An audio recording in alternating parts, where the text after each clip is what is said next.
নেপালে পাহাড়ি ঢল থেকে সৃষ্ট বন্যায় প্রাণ গেছে অন্তত ২০ জনের। এর মধ্যে নিখোঁজ ৩৮৪ জন স্থানীয় ও বিদেশি পর্যটক উদ্ধারে চলছে তৎপরতা। এর প্রভাবে ভারতের বিহারেও পড়তে পারে বলে আশঙ্কা করা হচ্ছে। অন্যদিকে ভয়াবহ বন্যায় নাকাল চীনের গুয়াংসি প্রদেশের ৫৪,০০০ বাসিন্দার জনজীবন। জনদুর্ভোগ কমাতে সব ধরনের ব্যবস্থা নেওয়ার নির্দেশ দিয়েছেন দেশটির প্রেসিডেন্ট শি জিনপিং।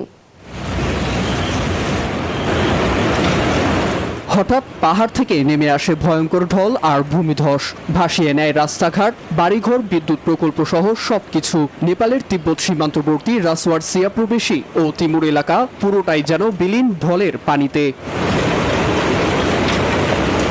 তিব্বত থেকে আসা পানির তোড়ে দেশটির ভুটেকোশি নদীর পানি বেড়ে বিপদসীমার উপরে। এতে আটকা পড়েছেন নদী তীরবর্তী অর্ধশতাধিক বাসিন্দা।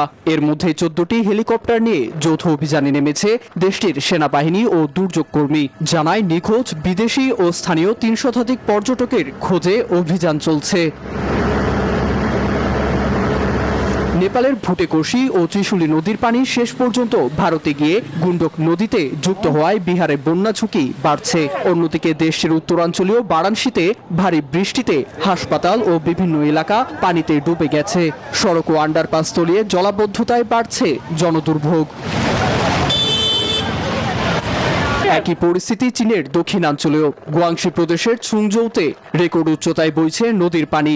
জলাবদ্ধতা, ত্রাণ সংকটে এক প্রকার নাকাল অঞ্চলটির ৫৪,০০০ বাসিন্দার জীবন। ভয়াবহ এই দুর্যোগ মোকাবিলায় সব ধরনের ব্যবস্থা নেওয়ার নির্দেশ দিয়েছেন চীনা প্রেসিডেন্ট শি জিনপিং। নীরব দাস, নিউজ 24।